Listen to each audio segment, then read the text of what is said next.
Welcome back to Wide World of Sports on this Tuesday evening. Sam McClure and the great Lee Matthews joining you on Wide World of Sports. And our special guest tonight, Lee, is a man who on the weekend played in game number 223. He's been around for a long time, has Jake Melksham. His first game was for Essendon all the way back in 2010.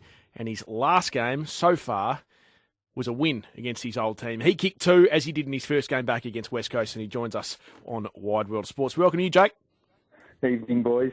It's been a tough 12 months for you, Jake. It must be nice to just be back out playing footy, kicking goals, doing what you do best.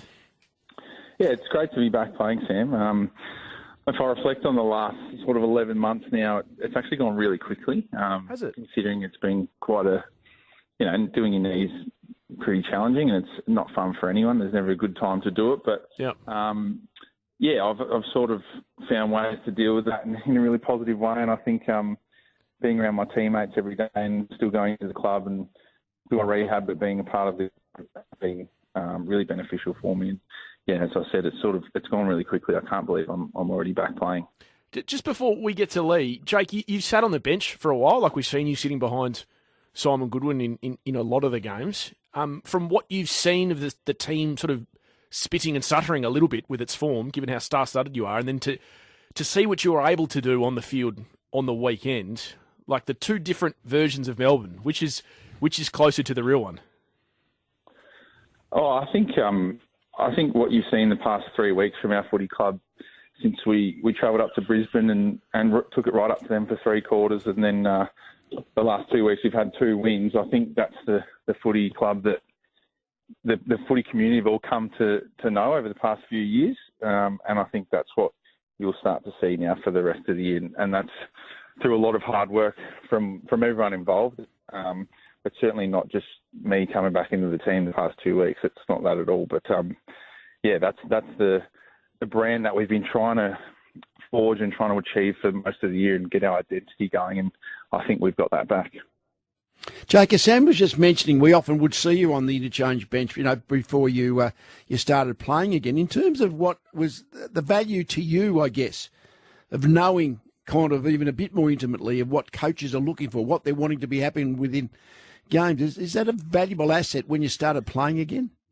Yeah, it's been very valuable, Lee. It was purely out of keeping me involved in the team and having a bit of a game day role, knowing that I had a long rehab ahead of me, and it's much more fun sitting down the bench than it is in the stands. But I guess from a player's perspective, it was good to have another voice down there other than a coach or a support staff to help people through the game, or if I saw something, I could quickly show them on the laptop and give them that direct feedback before they would speak to a coach at quarter-time breaks. So that was beneficial for the players on field, but also for myself, as I mentioned, to keep me busy. And I actually spent the first couple of weeks as well up in the coach's box, which was a really good learning curve for me before moving down to the bench. So, yeah, you're right. It does give you a lot more clarity when you step onto the field, and I guess some composure is added to your game when you know exactly what's happening in the game, what trends are occurring, what you can sort of sniff out there, and what the coaches might be thinking. You can implement that out in the field straight away. So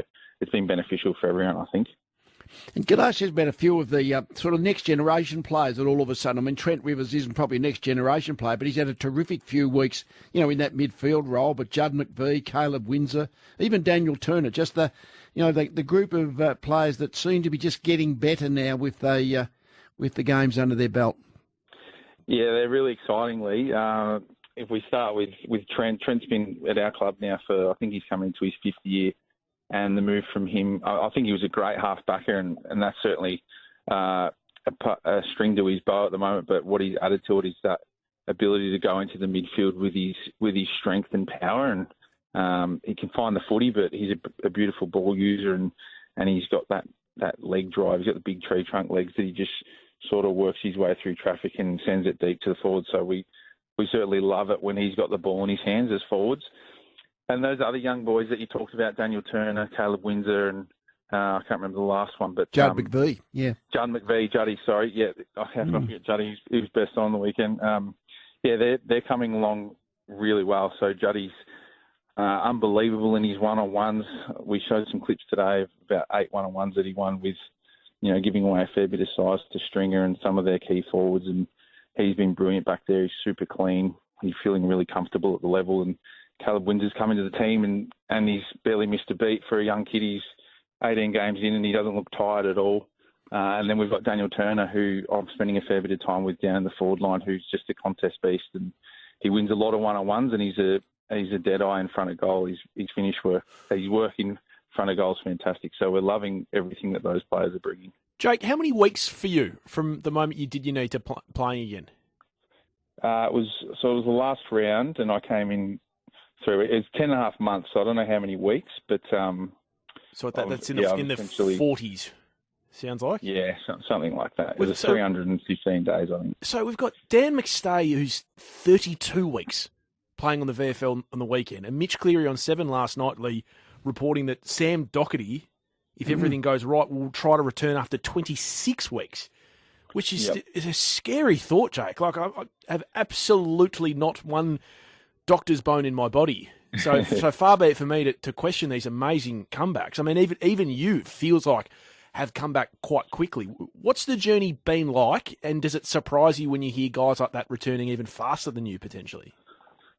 I think to give it a little bit of context, when I first sat down with the surgeon, from what I've been told, being an older player and, fully matured, not having any previous knee history, there's 2 types of knees. There's the ones where you're unlucky, which is what I had from my incident, but then there's ones where you're prone to them. So, right. You see guys that do multiple knees. It might be the way they run or the way they move. So mine was an unlucky one, and I think he straight away said, with your body type and being mature, you won't need to take as long as what, say, like a young Christian Petrarca might have took when he was in his second year. You've got less risk, and I don't have really much to lose. I'm in the end of my career on a 1-year deal, so I'm just trying to get out there and win a flag and win some, have some success. So, and Dan McStay's probably in the same boat as well. He's missing after last year. He wants to get back out there and find some success. And I can't. And Sam Doherty, he's definitely in the same boat.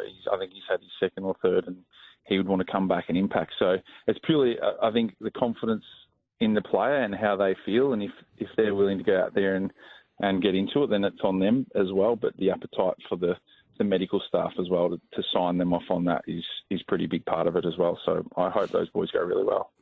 And Jake, you mentioned the 1-year contract. I mean, you're 32. You must be the oldest rookie in the competition this year, are you? Have you got that particular signpost? Yeah, I've got I'm wearing that nice, loud and proud at the moment. It's been fantastic. Really, it means nothing to me. No.